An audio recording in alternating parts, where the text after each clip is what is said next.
think a lot of people are feeling, Candace, that it's your best book. You know, that it's really, it's got really fantastic reviews. I mean, you know, Thank you. It's very impressive indeed. Of course, at the time that she's writing, sex is teenage lust and the city is suburban Connecticut. You said somewhere that all your life you really wanted to write a book about the young life of Carrie, that you wanted to do a book about a teenage girl. Why did it take you 30 years to do it? That's a question that I keep asking myself, because I've had, knock on wood, a great response to the book. I think, you know, you kind of write books in the right time when there's some part of you that feels ready to write the book. And for me, the Carrie Diaries is the book that I suppose when I was beetling around when I was 17, that I was always thinking that I would write, but it took this long to write it. And of course, it's my 6th book, and these things don't just come out of nowhere. I mean, it's like every book builds on the one before. There's so much craft involved and so much constantly, learning and relearning and trying to figure out how to write a novel. But of course, a lot of the St. John's online readers are asking the obvious question, which I know a lot of authors dread, which is, how close is the young Carrie to the young Candace Bushnell? I mean, how much is this a reinvented memoir, or how much is this, give us the lowdown, how much is it like you? Well, the reality is there's nothing that happened to Carrie that happened to me. My family, there are some things that are similar in her family situation. For instance, my father does have the patent for the first fuel cell that was used in the Apollo space rocket. So he's kind of a rocket scientist. And you certainly shot into space. Exactly. Carrie's mother has died. My mother actually died 4 years ago. I do have 2 younger sisters, and one of them did hide a marijuana pipe in a stuffed animal. Oh, wow. I was so wild, I don't know. I mean, in the 80s, people were wild. And it was a lot of fun. So you're Samantha, you see. This has been a whole red herring. There's nothing that really happened to her that happened to me. I never had this boyfriend, Sebastian.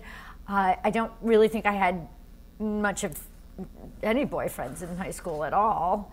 But I really tried to capture the budding, independent spirit of this young woman who would then, when we first meet her, would be in her 30s and single in New York and surviving on her own. So I felt like she would naturally have certain attitudes, and she would question the idea of having a conventional relationship. She would question the idea of, I'm going to grow up, I'm going to get married, and I'm going to have kids. She would, from the beginning, need to have a different idea in her head of what she might do with her life. When you're writing Carrie today, how much of your own voice do you hear in your head, or the voice of your invented Carrie, and how much do you inevitably hear the voice of Sarah Jessica Parker? Because when you've written a book that has become such an iconic entertainment, icon, in every way, it's hard to imagine that it can't sort of slightly subsume the original muse that was your Carrie. Well, the crazy thing is that my original Carrie in the book, Sex and the City, is actually different, I feel, a little bit different from this Carrie in this book. And I think that just probably comes from spending more time thinking about the character. Sex and the City was written really kind of on the fly.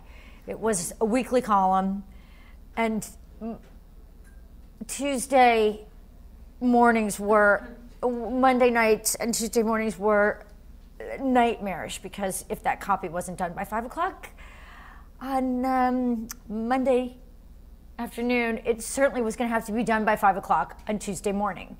There wasn't a lot of time spent thinking about the character. It was really, more of what was happening in the city.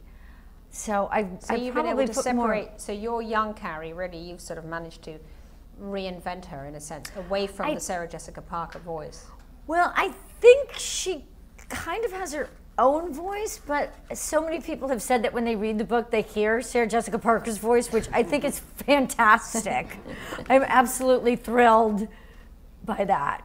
Now, what other novels of sort of early formative life have influenced the writing of this book? I mean, did you rush off and start reading young adult fiction, or did you go to the classics? Or I mean, what has kind of informed the creation of this book? I read The Bell Jar quite a bit,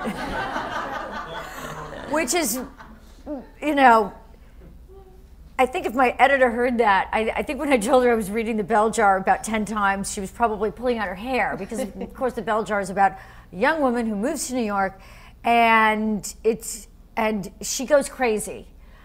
But the early scenes before she's crazy are so evocative of everybody's first experience coming to New York. She works for Mademoiselle, she goes to a luncheon, she eats more caviar than anybody else, and she gets horrible food poisoning, and she has a best friend who they're walking down the street, or they're in a taxi, and a cowboy who turns out to be some kind of professional football player or baseball player picks them up, and it sounds all very Sex and the City-ish. Was it different for you to be writing for this young girl audience as opposed to the more savvy, sophisticated audience of the Sex and the City books? I know I'm supposed to say yes, but it's, you know, it's always a novel is a novel. And in other novels, I've been in different characters' heads, the heads of men, the heads of, you know, in the heads of women, and the heads of young women. So one's always trying to get into the characters' heads. I think what's different is doing it in first person, which in some ways is limiting because it's first person present. So the character can't drop hints about, you know, what's going to happen.